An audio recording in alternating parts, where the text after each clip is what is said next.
Hello, all of you beautiful, lovely, intelligent, wonderful Shima girls out there. Okay, so this video is going to be about Shima's top 12 reasons why our women of color are losing their hair. So what I did was basically list 12 top 12 reasons why, in my opinion, our women of color are literally ruining their hair. Okay, so I want to briefly go over it.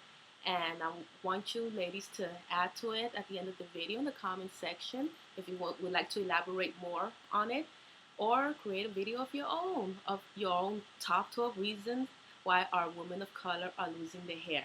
Now, my top 12 reasons are not in any particular order, but I just want to put the reasons out there. Okay, so there's no number one reason, there's no number 10 reason, or none of that. It's just I started jotting down the reasons in my personal opinion to discuss with you ladies today. Okay, so I'm going to make two parts to this video. This part is going to be titled Shima's Top 12 Reasons Why Our Women of Color Are Losing Their Hair. And the second part will be titled Shima's Top 12 Solutions How to Help Our Women of Color Stop Losing Their Hair. It will be along the lines of that particular title. So let's start with number one, ladies. Okay, this is my number one first selection. And it is most of our women of color are constantly over processing their hair. Now, this means with relaxers, texturizers, curly perms, and even the jerry curl. So women of color are still putting some jerry curl in their hair, okay? They are using these chemical treatments too frequently. For example, relaxing and dyeing their hair on the same day is a big fat no, okay? Because two chemical processes in the same day is extremely damaging to our already fragile application hair. So stop doing that, ladies. Okay, number two, most of our women of color are washing their hair too frequently. This means that they're washing it either every other day or sometimes even every day, you know. Sometimes they do this because they're doing the co-washing thing or the pre-pooing thing, and they wash it every day like that because they say that their hair feels good. But I would say that's another big fat no. Okay, and number three, well, most of our women of color are using too many different products containing too many unhealthy, damaging ingredients in them. Okay, for example, the hair grease, which contains petroleum. Made a video about that. Okay, they're using shampoos, moisturizers that contain other unhealthy, damaging ingredients like mineral oil, petrolatum, SD, alcohol. I mean, there's just certain ingredients that we should definitely stay away from if we want to continue to have healthy hair that grows. Shima girls, okay? Number four, most of our women of color are not using gentle handling, okay? For example, they are literally raking the hair combs through their hair to untangle their hair, okay? They're using the hair combs or the hair brushes, either or, they're not, detangling their hair correctly. And speaking of detangling, number five is about detangling. Most of our women of color do not know how to detangle their hair correctly. For example, they jump in the shower, their hair's already tangled up. As they jump in the shower, they do the shampooing, tangle it up even more. They get out of the shower, they go into the bedrooms, and they again start raking those tangles apart. And that's why they see all those thousands of hair strands in their hair combs, because they're not detangling correctly. And the solutions for detangling correctly will be in the second video, so just keep that in mind. Okay. Number six, most of our women of color have no patience. What's that saying? Patience is a virtue. For example, they have no patience to grow their hair longer. They have no patience to keep it healthy. There are just too many impatient women of color that are embarking upon their healthier, longer hair regimens, and they give up after the first 2 weeks or first month if they even last that long. They have no patience. Okay, all right. Number seven are women of color, and in this particular case, are young ones that are in their teens and early 20s are usually trying to keep up with the latest styles and completely neglecting their hair, the real hair, in an effort to stay hip and popular. Okay, for example, using weaves, wigs, half wigs, lace fronts, hair attachments to imitate their favorite celebrities like a Rihanna, like a Beyonce, or a Carrie Hilson, or whomever that's hip and popular at the current moment. Okay, so they're just trying to keep up with their favorite celebrities, and they're damaging their hair as they're doing this.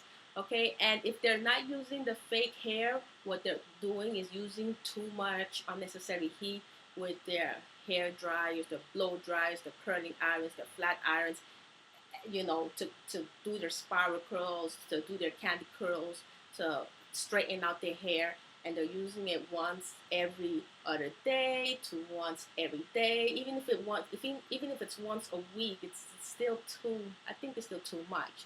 Okay, even if you're using the heat protectants, it's in my opinion, still conditioning you to use too much heat. And using too much heat in our hair is another big fat no.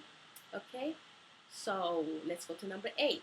Too many of our women of color are allowing strangers or inexperienced people, period, to touch their hair. For example, a licensed hairdresser slash beautician is still a stranger and possibly even inexperienced as well if you just walk into that salon and never research this person before you allow them to touch your hair.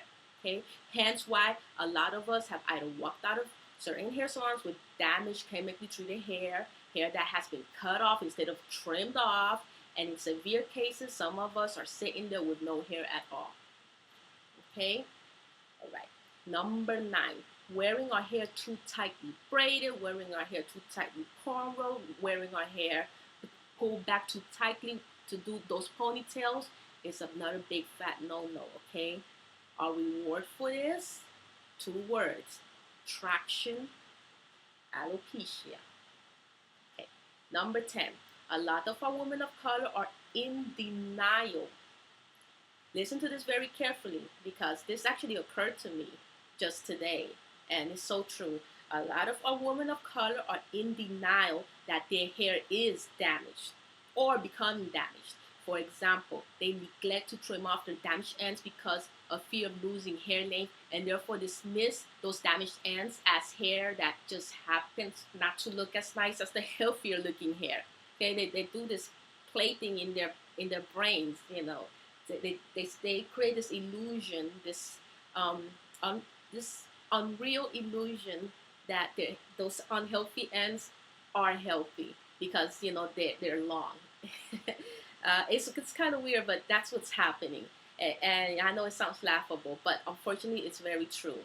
And here's another example: if their hair is beginning to thin out, they simply cover it.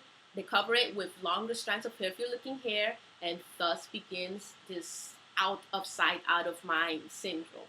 Okay, so since they don't see the thinning part because it's covered with the better-looking, healthier hair, they think everything is fine, and it's not. Number 11, most of our women of color, believe it or not, are still using black hair destroyers. For example, they're still using rubber bands. Those rubber bands that you see in your classroom if you're still in school or in your office desk, okay, to hold your ponytails in place. Okay, they're using cotton scrunchies or cotton material hair accessories that are made out of cotton.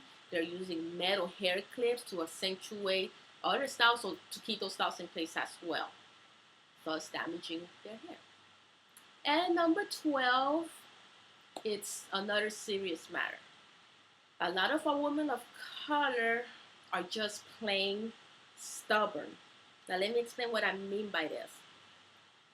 I've reiterated this a lot, that we've been conditioned throughout the years, generation after generation, by our mothers, by our mothers' mothers, by their mothers' mothers, how to do our hair, what products to use, and it's been an unhealthy practice. And we think because it's been passed down through generations that that it's okay, because my mother used to put hair grease in her hair.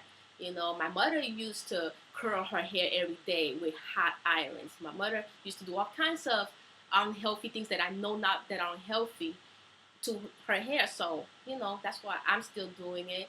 And I don't care what people like Shima says or other hair gurus out there say. I'm going to keep doing what my mother taught me because her mother taught her to do that and her mother taught her to do that. And I'm just plain stubborn. So that's what I mean by that. They don't want to expand their knowledge. They don't want to open up their minds to approaching things in a different way that's going to help them get to where they need to go with their healthier, longer hair journey. So those are my top 12 reasons why our women of color are losing their hair.